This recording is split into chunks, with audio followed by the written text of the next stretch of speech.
Hello and welcome to the Rask Network. What you're about to hear and see is limited to general financial information only. Please be sure to speak to your financial planner or refer to our financial services guide available at rask.com.au/FSG before acting on the information. Kate Campbell, welcome to this episode of the Australian Finance Podcast. It is wonderful to be back, Owen, to talk about money, our favourite thing. And dumb things you can do with money. Inspired by Dumb Ways to Die. Inspired by Dumb Ways to Die. Interesting that you would bring that in. Dumb Ways to Die. The Melbourne Metro Tram campaign trying to make everyone a little bit safer. Yeah, so for folks that aren't from Melbourne and haven't seen this, it was a campaign that ran for many years on the public transport here in Victoria, and it had beans, like animated beans, like baked beans with legs and arms and a face, and it showed different ways that you could die, such as jumping on the train tracks or falling on the escalator, things like this to try and grab people's attention and let them avoid harm. That is going to come back later in this episode. I assure you it's going to have some significance. But Kate, why would we talk about dumb things that we've done with money? Basically, to start the conversation. Some of these are silly, some are things we regret a little bit, some are things that we learnt a lot from. So we learnt a lot from that mistake, but we probably wouldn't repeat it. And just by having this conversation, it helps other people avoid making the same mistakes. It helps you realize that it's okay to share these dumb things you've done with money and have a bit of a laugh, because we can all learn from each other's journeys. We can learn even more from the mistakes and the silly things often than the good things. Yeah, money's always seen as such a serious thing, isn't it? And when people are lining up their investment account, they take so much care and time, some of us anyway, not me, but some people do. And they really think about it and they just go into analysis paralysis, which we've covered, or like money is a taboo subject around some dinner tables. But by hearing stories of other people's failures, it probably gives you some comfort in knowing that you might not get it right the first time or even the second time or even ever, but generally correct is a good idea and you're going to have some speed bumps and what have you along the way. I actually heard this on a podcast the other day that if you are not making any mistakes with your money, you're probably not taking enough risk. Yeah. It's a great one. I love that. You like that one? I love that. It was kind of like Raul at Gold Coast said when he talked about starting a business. He always said that if you look back on yourself and you don't cringe at the first piece of content or that you don't cringe at what you first did, you waited too long. And I think that's a really good barometer for people who are thinking like, am I going to make a mistake? Yeah, you are. Is it going to be perfect the first time? No, because no one else has ever had that experience. So just be humble as you go through this process, be aware of the pitfalls and try to learn from the mistakes of others. That's actually one of the lessons I've got. So I won't give away too much more on that, but where do we start, Kate? I thought we should even just start about the number one mistake that we hear from listeners when we do our road shows and all sorts of things like that is that I wish I'd started earlier, whether it's paying off debts, saving, investing, thinking about my finances. Everyone wishes they started earlier. Yeah. Do you wish you started earlier? I don't think I could have started that much earlier. You did start early. Yeah, I started pretty early for people listening. Like I think I was 18 because I started working full-time at 17. I had a 6-month period of not saving anything and just spending all my money. And it was that 6 months that took me to realize that, hey, maybe I do want a bit of money in my savings account if shit hits the fan and I need to leave or I need to do something else. So it took me about 6 months after I left high school to come to that realization. But then I very quickly fell into the process of starting to think about what goals I want to work towards. And that led me towards investing. So I don't wish I started when I was a teenager. I had lots of other things going on in my life. I don't think I wanted to invest when I was a teenager, even if I knew about it.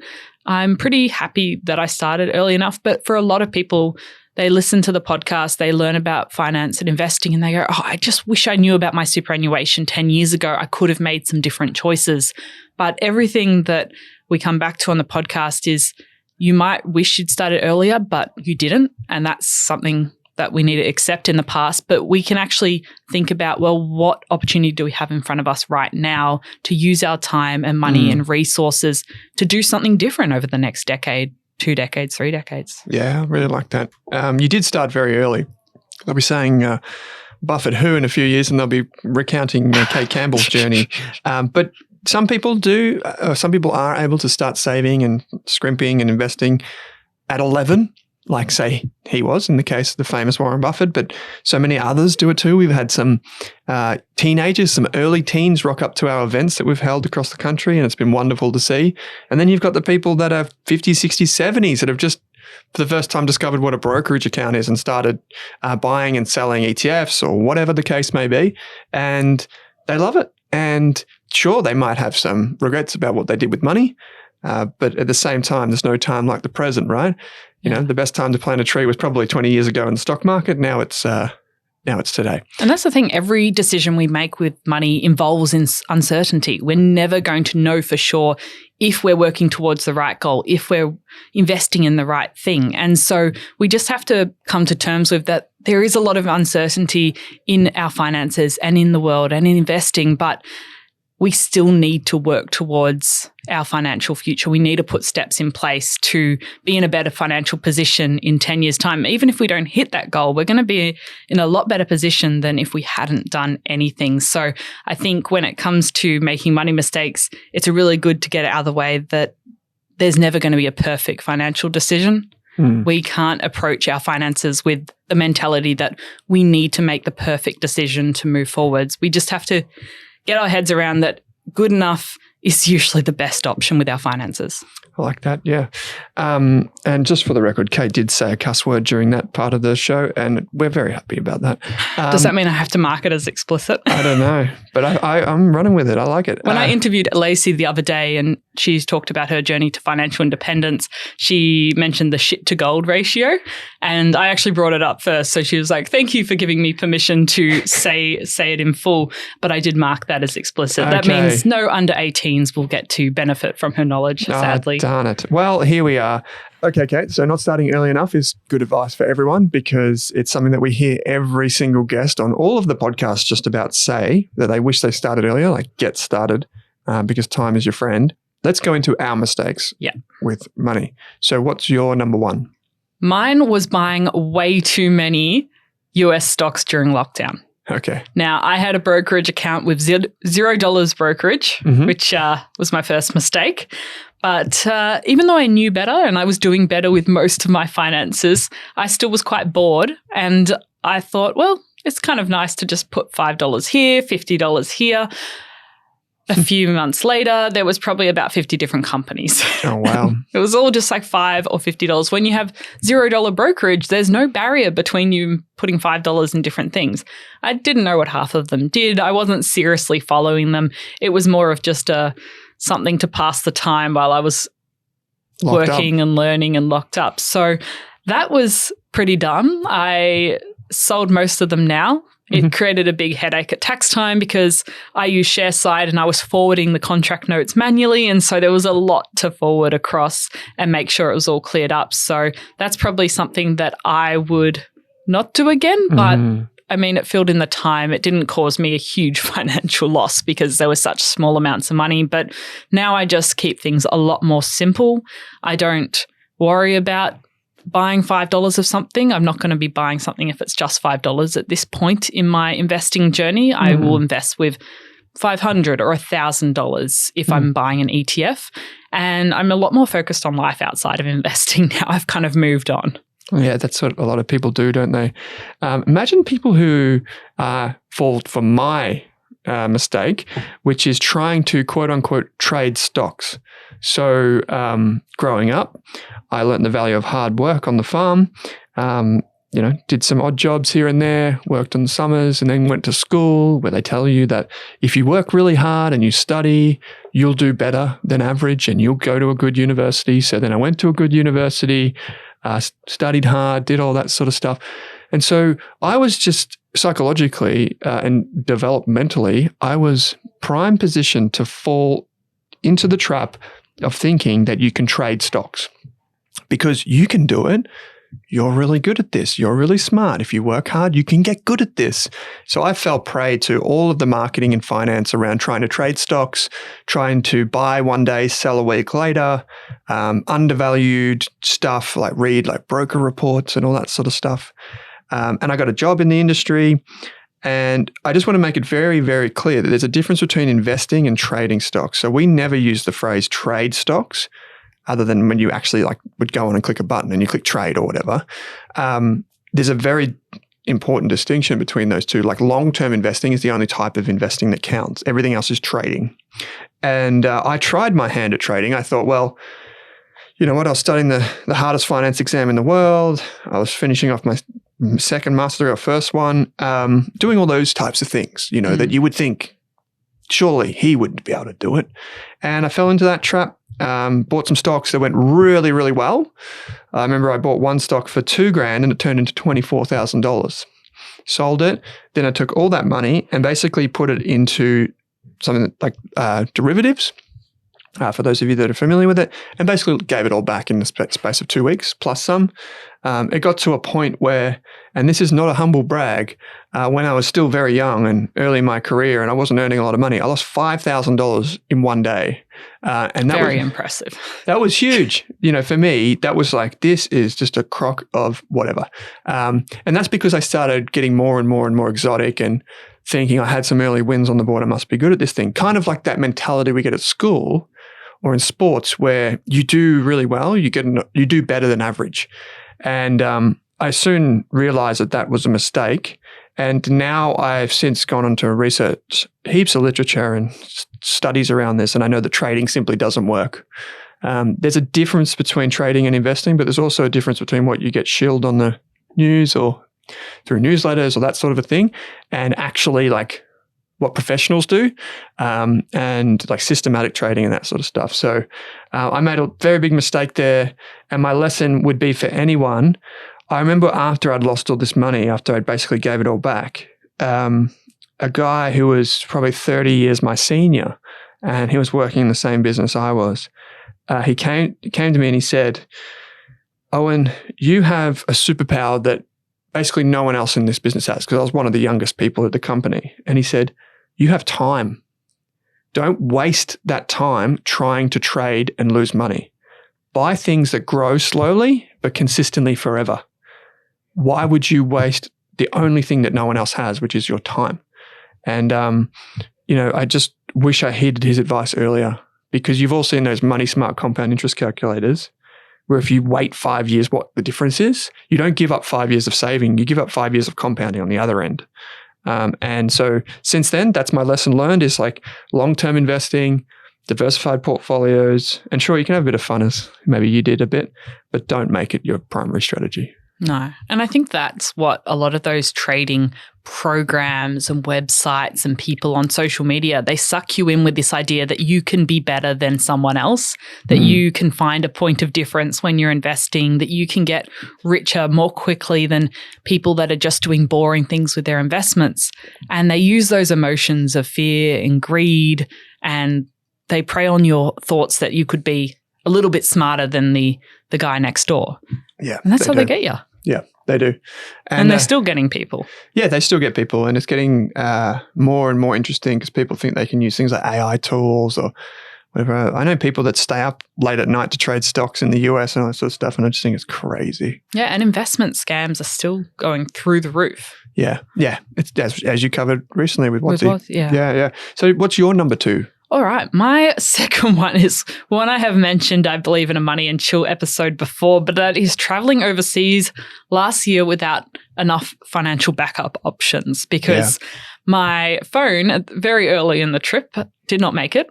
Mm-hmm. It didn't make it. So my phone was my portal to my finances. Like for many of us, that's how we access our online banking. It's how we place investment orders. It's how we pay off our credit card. It's how we save money and check that our employers paid us and paid our super. We do that all through our mobile phone.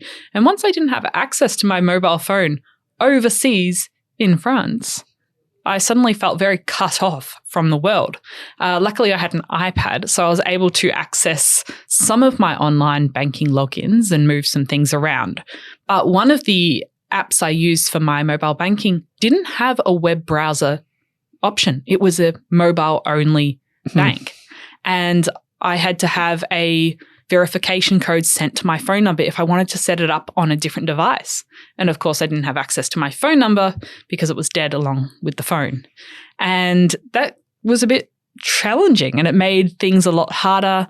And I had to use things that I hadn't used for a decade, like the ATM balance check, just to keep track of how much money I had left on that card and if I could move something from this account, because I couldn't even see the balance on the card. So I just had to do the balance check with the ATM and then compare it to this. And it just made things a little bit more complicated. And it also just made me realize how much we rely on our phone for our finances. And so taking more backup options, physical cards when you travel overseas and putting them in different places, making sure you've got some money in different bank accounts that you've got access to, maybe finding a way to log into your account using a different type of authentication, or making sure there's a web version that you can get access to and not just mobile. Or I even met one person in the youth hostel that took a really old backup mobile phone with all the apps set up and just had it at the bottom of the bag in case anything happened. And so if you were traveling alone, that might be an option as well.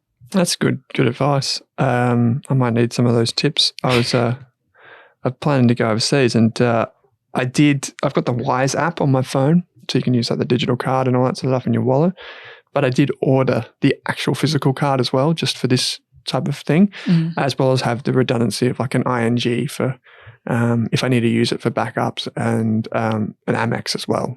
Yeah. So there's multiple levels of redundancy, as they say. Yeah, and so especially if you're traveling in a country that it might not be that easy to access backup options or access an embassy if anything happens. If you lost your phone, your passport and other documents and you couldn't access internet, suddenly you're very alone overseas. So when we're in Australia, we've got everything at our fingertips with our finances and our identity.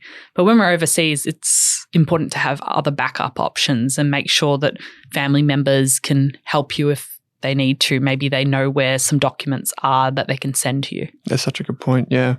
My number 2, otherwise known as number 4, is, to be honest, it was getting a personal loan to buy a car. And this was when I was about 19, something like that. I was young. Oh, a while ago. Yeah, it was last week. It was a while ago, let's be honest. And I bought a four-wheel drive, a ute, because I was from not quite the country, but I was on a farm. And what else is a 19-year-old to do except buy a ute? Well, I did a few other things, I can tell you what, but I won't repeat them on the podcast. That's not true. No. So I ended up spending, I think it was maybe $16,000 on this four-wheel drive. And I got a loan for it. It wasn't a new car. It didn't have like a car loan. It was more of a personal loan attached to a car, which is a higher rate of interest for those of you that don't know. But because I got the loan through the bank said I have to have proof of full comprehensive car insurance. And so when you're 19 or whatever I was, you have to then pay the insurance, which for me was over $3,000 in insurance for this car, right? I had never had an accident. I just hadn't been driving that long, young male, whatever. You were still on your P's, I assume. Probably, yeah. Yeah, it was, yeah. And so naturally I've got the car plus the transfer fees plus this, plus maintenance and things like this. And I was still at uni, right? And so for me, this was a huge, huge, huge liability. And I worked out later on, once I started studying finance, I worked out that had someone in my situation bought like a car, just a traditional sedan, for $25,000, I worked out that even on a good interest rate, the actual cost of that car over the life of the loan is $72,000. So what you're buying, even though you think, like if you are thinking of buying a car right now, it doesn't matter what age you are, and you see the ticket price and it's like, say, $40,000 or $50,000, stop and think for a moment what the real cost of that car is, because you see the upfront cost. If you're paying interest, rego, servicing, tolls, the list goes on and on and on and on. It's a bloody nightmare. And you'll find out that in a big way when you're young. And there's a few things about this, because people be like, I need a reliable car. Sure, you need a reliable car. You don't need one that's like super expensive.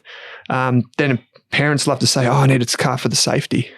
And I was thinking to myself, 10 years ago, people were driving the newest car then and saying the same thing for their kids, and they were fine. Like, you don't need the newest car just for that reason. Like, we, in finance in general, we buy emotionally, justify logically, and it doesn't make any sense with cars. Cars are one of the most horrible things for your finances. And this was made evident to me in a podcast that we did, the third ever podcast that we recorded at Rask, which is the guy called Tony Hansen over on the Investors podcast. And he said that depreciation is the silent killer of middle-class Australia. And so what he meant by that was you buy something like a car, immediately you drive it, it starts to lose value. But if you add, so that lost value is actually called depreciation. And then if you buy a TV, you buy these types of things, they all depreciate instantly. Same with apartments, actually. It's an interesting thing. But what happens is if you attach a loan to that car, you're paying more for something that is quickly getting worth less. So you have this double whammy, and that's what keeps families and individuals down. And I wish I had an appreciation for that. And finally, like for any young people, there's a really interesting quirk in social psychology is when you see someone drive a fast car or whatever, it's actually, there's Morgan Housel wrote about this in his book, and you know this. The Psychology of Money was his book. There's a really interesting quirk there that when people see a nice car or a big house or something like that, they actually see themselves in that car. They don't see you, the person who's driving it. As much as we think they are looking at us, they're not.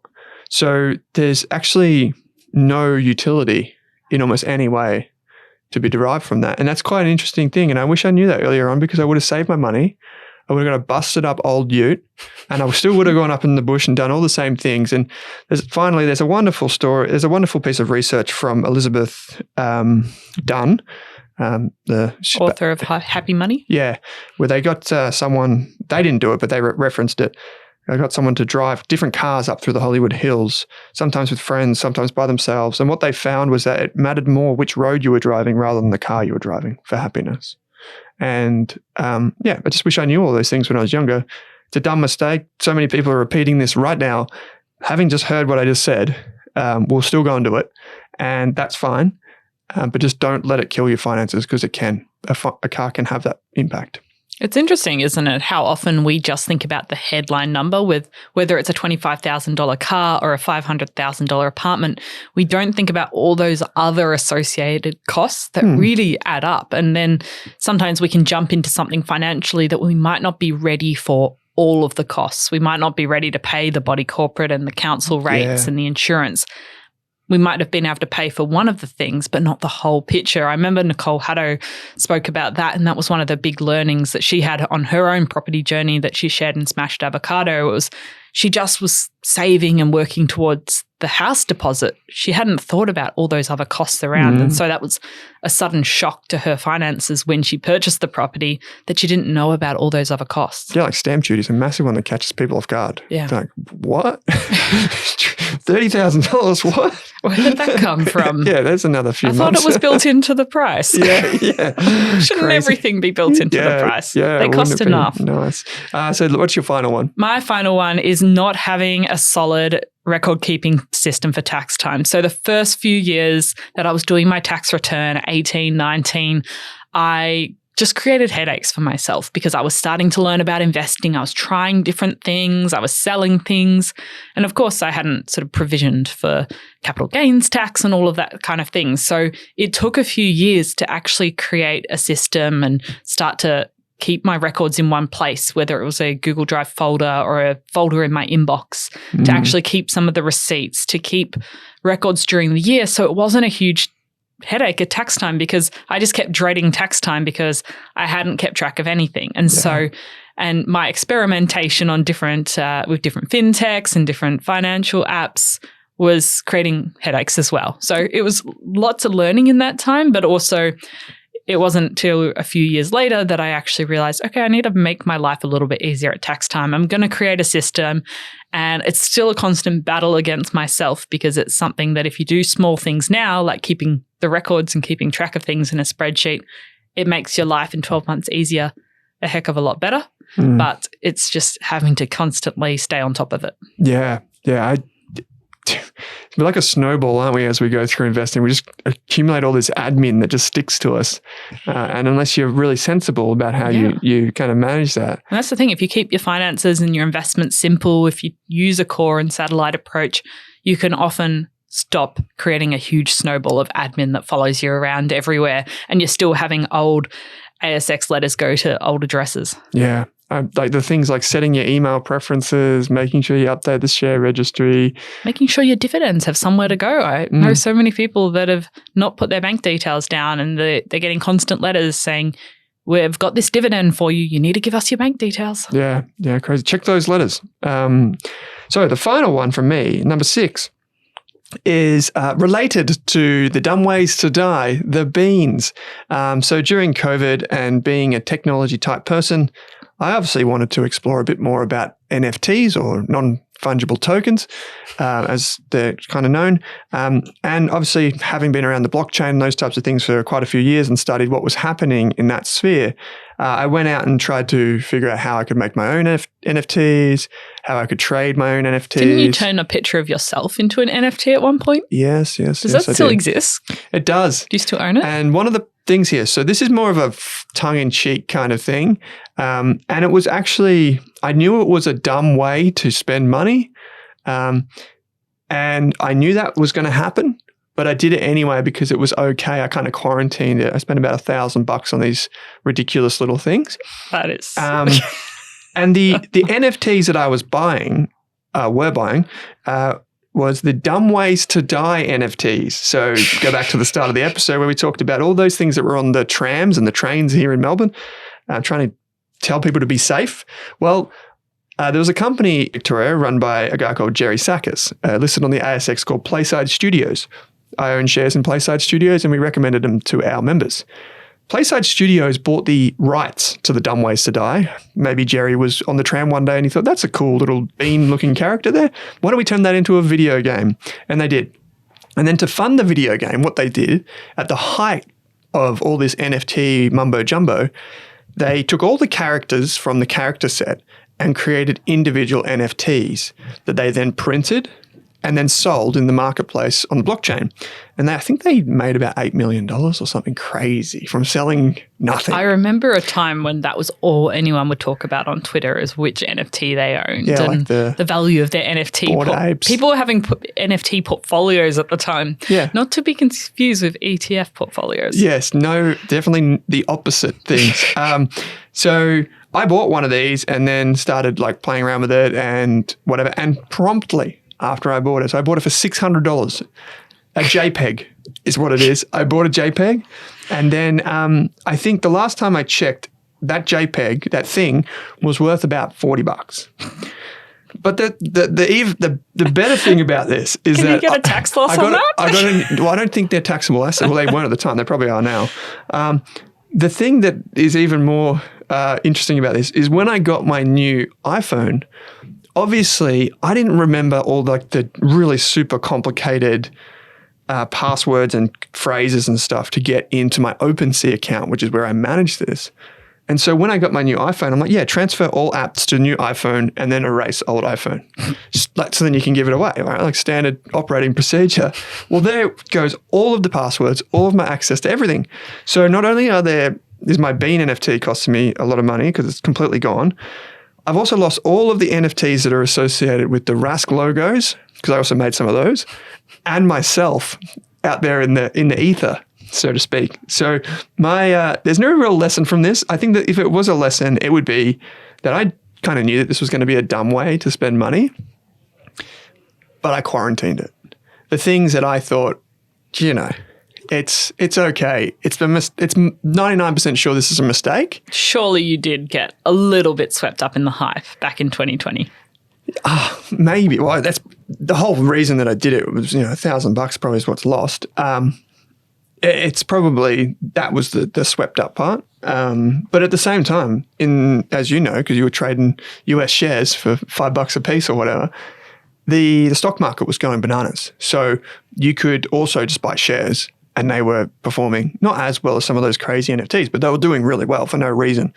And so I was more caught up in that side of things rather than the NFT thing. The NFT thing was just a bit of fun. But yeah, I mean, I think if there's another lesson here is that anytime that you think something is groundbreaking, anytime that you think something is like earth moving, position size. A lot of people just totally forget, like if you go a big part of your wealth into something, you might be right once, you might be right twice, but every time you go back in with a bigger portfolio, you're risking everything. And so position sizing is according, like that would be like a tiny little speck of dust, that NFT in the broader picture of what I'm trying to create for myself and for my family. So I think position sizing is really important. That's probably the lesson to take away. And even if you get like the biggest podcasters in the world talking about all the craziness that's happening in some sort of theme or trend or whatever, just take it with a grain of salt. You know, it's at the end of the day, what's the old, it was quoted by Charlie Munger in Poor Charlie's Almanac, which is from Cicero, which is BC, I think, before Christ. He said that the person who goes through life not studying history will live like a child. And basically, I butchered that, so apologies. But basically, it means that if you don't learn from things that have happened in the past, you'll forever be discovering the mistakes yourself and not learning from others. And I think if you just take a moment to learn from the mistakes that Kate and I have given you on this show, but also we've heard from many guests on the show, what you'll find is that you can jump in the fast lane. You can move past all of the mistakes or some of the mistakes as long as you heed the wisdom. Just like if we go back to that trading stocks thing where that gentleman, his name was Daryl, came to me and said, just buy things that will be steady and long-term growers. Don't get swept up in all that stuff. It might seem good for 1 or 2 years, but for 10 or 20 or 30 years, that's where you should be focused. And that came from decades of his experience. So I wish I heeded that advice sooner. That would be a good and fitting way to wrap up this show, Kate. So we've got a few things on the list. Yeah, absolutely. And we want to hear what your dumb money mistakes are, or just money mistakes, money regrets, however you classify them. So if you want to jump into the Rask community, that is free. There is a link in the show notes. You can jump in. We'll create a post so you can share your money mistakes and we can all learn and grow from each other, or use the Spotify feedback box below where you're listening. Yes, we are encouraging everyone to jump into the community. It's been a wonderful little thing so far, and we've got a few hundred people in there commenting. And it's not on Facebook, so if you don't use Facebook, you're free. Yeah, it is free anyway. It's not on a social media platform. I've kind of wanted us to build something outside of social media, so this is definitely away from that, and it's just for finance, for wholesome, good content. No one's shoving anything in your feed. So come along, check it out. Let us know what you think. Kate will put a post up. It would be great to hear from you. Well, Kate, always a pleasure. So thanks for joining me. Thanks for listening, everyone. Thanks for watching this video on the Rask Network. While you're here, don't forget to like and subscribe so you can get videos each and every day on business, finance, investing, and so much more.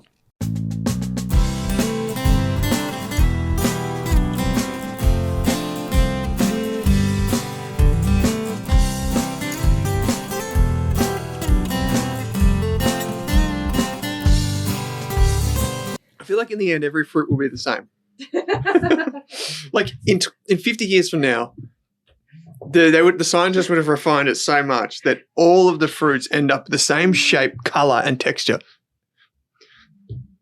This isn't 1984 for fruit.